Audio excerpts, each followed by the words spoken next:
ते खात नाही आहेत. आता या उरलेल्या कलिंगडचं मी काय करणार आहे पुढे व्हिडिओमध्ये मी तुम्हाला सांगणार आहे. नमस्कार मंडळी, मी सोनाली तुम्हा सगळ्यांचं आपल्या चॅनलवरती स्वागत करते. तर चला आपण या कलिंगडचं मस्त असं पेय तयार करायचं आहे, त्यामुळे व्हिडिओ स्किप करू नका, व्हिडिओ शेवटपर्यंत नक्की बघा. जर अशा पद्धतीचं पेय तयार करून दिलं तर मुलं कलिंगड मागून खाणार 100% गॅरंटी. या कलिंगडचे आता काप करून घ्यायचे आहेत. उन्हाळा चालू झालेला आहे आणि उन्हाळ्यामध्ये आपल्याला सगळ्यांनाच माहिती आहे की उखाडा खूप वाढलेला असतो आणि गरमीमुळे ना शरीराचं सगळं पाणी झालेलं असतं, म्हणजे घामाने सगळं शरीरातलं पाणी निघून गेलेलं असतं.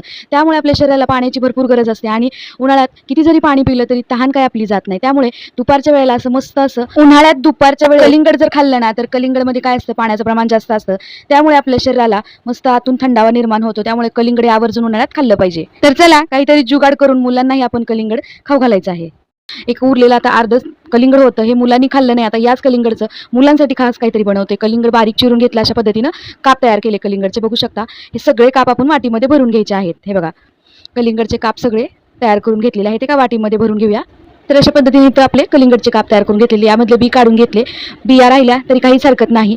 तर इथे बघू शकता इथे एकदम छोट्या वाटीत एकदम छोटे काप तयार करून घेतले आणि मोठ्या वाटीत सुद्धा जरा मोठे काप तयार करून घेतले. ते मोठे काप तयार केलेले ते मिक्सरच्या भांड्यामध्ये घालायचे आहेत आणि यामध्ये बाकीचं साहित्य सुद्धा घालायचं आहे. बघू शकता तर हे बघा हे मिक्सरच्या भांड्यामध्ये घातले सगळे काप. आता इथं फक्त आपल्या एक मुलांसाठी करतोय आपण, त्यामुळे फक्त एक ग्लासच आपण इथं बनवणार आहोत ज्यूस. तर इथं 2 पुदिन्याची पाने घातलेली आहेत, कारण पुदिन्याचा उग्रवास येतो. त्यामुळे मुलं जास्त म्हणजे त्यांना ओळखायला येतं, जास्त पिणार नाहीत म्हणून थोडंसं 2 पानं पुदिना घातला, थोडीशी साखर घातली, थोडंसं दूध घातलं, थोडंसं पाणीसुद्धा घातलेलं आहे यामध्ये. आणि आता याला मिक्सरला फिरवून घेऊया. तर हे बघा इथं आपलं मस्त असं ज्यूस तयार झालेला आहे कलिंगडचं. बघू शकता यामध्ये बर्फ जरी आवडत असेल तर घालू शकता, पण मी लहान मुलांसाठी बनवते त्यामुळे बर्फ थोडासा स्किप केलेला आहे, कारण बर्फामध्ये सुद्धा खूप उष्णता असते. त्यामुळे लहान मुलांना शक्यतो बर्फाचे पदार्थ न खाऊ घातलेलेच बरे. असंही नॅचरल प्यायला खूप छान लागतं. फक्त इथं थोडंसं गार पाणी वापरा किंवा ज्यूस केल्यानंतर थोडा वेळ फ्रीजमध्ये ठेवलं तरी सुद्धा चालेल. पण इथं आपलं ज्यूस जे आहे ते तयार करून घेतलं. आता याला एका चाळणीने वाटीमध्ये गाळून घेऊया. हे बघा तर अशा पद्धतीनं बाकीचं सगळं ज्यूस सुद्धा आपण या चाळणीमधून गाळून घेणार आहे. तर राहिलेल्या बिया सुद्धा वरती राहिलेल्या आहेत आणि बघू शकता मस्त असं एकदम लालसर इथं आपलं कलिंगडचं ज्यूस तयार झालेलं आहे. हे मी लहान मुलांसाठी बनवले, त्यामुळे मी यामध्ये बर्फाचे खडे वगैरे टाकलेले नाही आहेत.